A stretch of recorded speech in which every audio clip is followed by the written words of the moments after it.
ಪತ್ರಿಕಾ ಹಾಗೂ ಮಾಧ್ಯಮದ ಸ್ನೇಹಿತರೆ,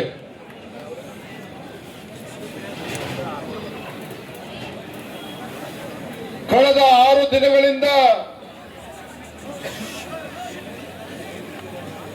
ಗುರ್ಲಾಪುರ ಕ್ರಾಸ್ನಲ್ಲಿ ರೈತರನ್ನು ಪ್ರತಿಭಟನೆ ಮಾಡ್ತಾ ಇದ್ರು. ಆ ಸಂದರ್ಭದಲ್ಲಿ ನನಗೆ ಬೆಳಗಾವಿ ಜಿಲ್ಲೆ ಅಧ್ಯಕ್ಷ ಇರ್ತಕ್ಕಂಥ ಸುಭಾಷ್ ಪಾಟೀಲ್ ರವರು, ನಮ್ಮ ರಾಜ್ಯಸಭಾ ಎಂಪಿ ಅವರು, ನಮ್ಮ ಎಲ್ಲ ಪಕ್ಷದ ಮುಖಂಡರು ಕಬ್ಬು ಬೆಳೆಗಾರರು ಬೀದಿಗಿಳಿದು ಹೋರಾಟ ಮಾಡ್ತಾ ಇದ್ದಾರೆ. ಆ ಹೋರಾಟಕ್ಕೆ ತಾವು ಬರಬೇಕು ಅಂತೇಳಿ ಮೊನ್ನೆ ದಿನ ನನಗೆ ದೂರವಾಣಿ ಕರೆ ಮಾಡಿ ತಿಳಿಸಿದ್ರು. ತತ್ಕ್ಷಣ ನಾನು ಕೂಡ ತೀರ್ಮಾನ ಮಾಡಿ ನಾನಿವತ್ತು ತಮ್ಮ ಹೋರಾಟದ ಜೊತೆ ನಾವು ಕೂಡ ಇರಬೇಕು ಅಂತ ನಾನು ಬಂದಿದ್ದೇನೆ. ನಾನು ಮೊದಲದಾಗಿ ಒಂದು ಮಾತನ್ನ ಹೇಳ್ತೇನೆ. ನಾನು ಇವತ್ತು ನಮ್ಮ ಕಬ್ಬು ಬೆಳೆಗಾರರು ಇವತ್ತು ತಾವೇನು ಹೋರಾಟ ಮಾಡ್ತಾ ಇದ್ದೇವೆ. ನಾನಿಲ್ಲಿ ಶಿಕಾರಿಪುರ ಕ್ಷೇತ್ರದ ಶಾಸಕನಾಗಿ ಬಂದಿಲ್ಲ, ರಾಜ್ಯ ಭಾರತೀಯ ಜನತಾ ಪಾರ್ಟಿ ಅಧ್ಯಕ್ಷನಾಗಿ ಬಂದಿಲ್ಲ.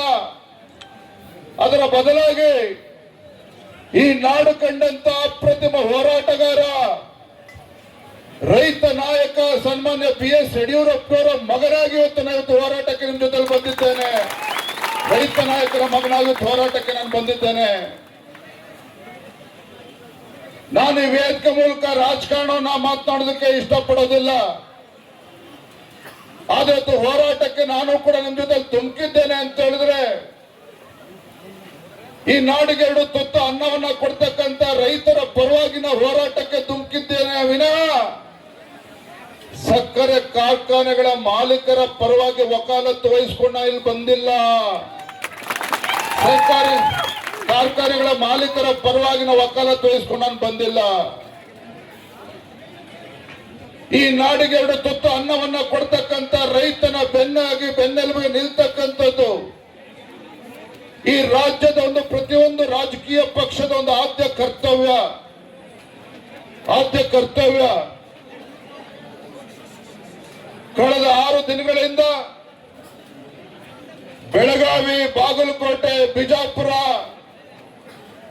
3 ಜಿಲ್ಲೆಗಳ ಕಬ್ಬು ಬೆಳೆಗಾರರು ಕಬ್ಬಿನ ಬೆಲೆ ನಿಗದಿ ಮಾಡಬೇಕು, ತಮ್ಮ ನ್ಯಾಯಯುತವಾಗಿರ್ತಕ್ಕಂಥ ಬೇಡಿಕೆಗೆ ನಾವು ಕೂಡ ಧ್ವನಿಗೂಡಿಸಬೇಕು ಅಂತ ಹೇಳಿ ನಾವಿವತ್ತು ಬಂದಿರತಕ್ಕಂಥದ್ದು.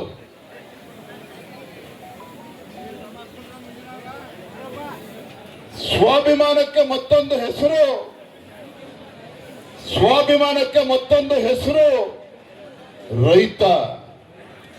ರೈತನ ಸ್ವಾಭಿಮಾನಕ್ಕೆ ಧಕ್ಕೆ ಬಂದಾಗ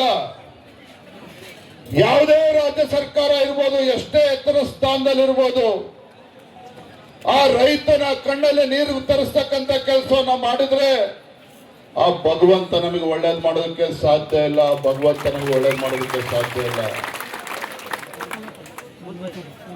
ಕಳೆದ 6 ದಿನಗಳಿಂದ ಇವತ್ತು ಕಬ್ಬು ಬೆಳೆಗಾರರು ಇವತ್ತು ಬೀದಿಗಿಳಿದು ಪ್ರತಿಭಟನೆ ಮಾಡ್ತಾ ಇದ್ರೆ,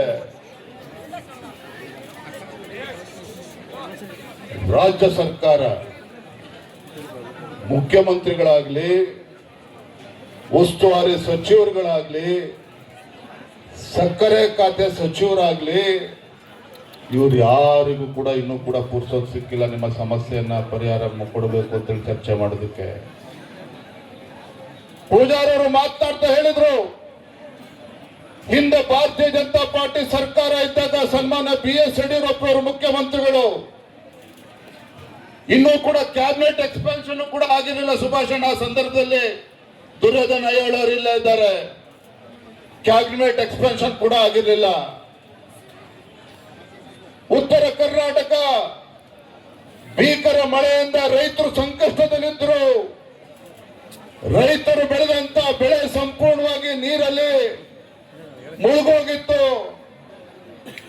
ಏನಪ್ಪ ಇದು, ಬೆಳೆದಂತ ಬೆಳೆ ಕೈಗೆ ಬಂದಂತ ತುತ್ತು ಬಾಯಿಗೆ ಬರಲಿಲ್ಲ ಅಂತ ಹೇಳಿ ರೈತರು ತಲೆ ಮೇಲೆ ಕೈ ಹೊತ್ಕೊಂಡು ಕೂತಂತ ಸಂದರ್ಭದಲ್ಲಿ ನಿಮ್ಮ ಮುಖ್ಯಮಂತ್ರಿಗಳು, ಯಡಿಯೂರಪ್ಪರು ಅಂದಿನ ಮುಖ್ಯಮಂತ್ರಿಗಳು ಏಕಾಂಗಿಯಾಗಿದ್ರು ಸಹ ಬೆಳಗಾವಿ ಜಿಲ್ಲೆಗೆ ಬಂದ್ರು, ಚಿಕ್ಕೋಡಿಗೆ ಬಂದ್ರು, ರಾಯಚೂರು, ಕೊಪ್ಪಳ ಎಲ್ಲ ಜಿಲ್ಲೆಗಳಿಗೂ ಕೂಡ ಬಂದ್ರು.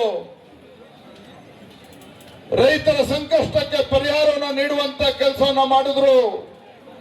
ಕೇಂದ್ರ ಸರ್ಕಾರ ಪರಿಹಾರ ಕೊಡ್ಲಿ ಅಂತೇಳಿ ಕಾಯ್ಕೊಂಡು ಕೂರ್ಲಿಲ್ಲ. ಅತಿವೃಷ್ಟಿಯಿಂದ ಯಾವ ನಮ್ಮ ರೈತ ಬಡವ ತನ್ನ ಮನೆಯನ್ನ ಕಳೆದುಕೊಂಡಿದ್ದ, ಕೇಂದ್ರ ಸರ್ಕಾರದ NDRF ನಾರಲ್ಸ್ ಪ್ರಕಾರ ಬಡವ ತನ್ನ ಮನೆಯನ್ನ ಕಳೆದುಕೊಂಡಿದ್ದಾನೆ ಮಳೆಯಿಂದ ಅಂತ ಹೇಳಿದ್ರೆ ಕೇವಲ 1 ಲಕ್ಷ ರೂಪಾಯಿ ಪರಿಹಾರ ಇತ್ತು. ಏನ್ ಮಾಡಿದ್ರು ಯಡಿಯೂರಪ್ಪನವರು?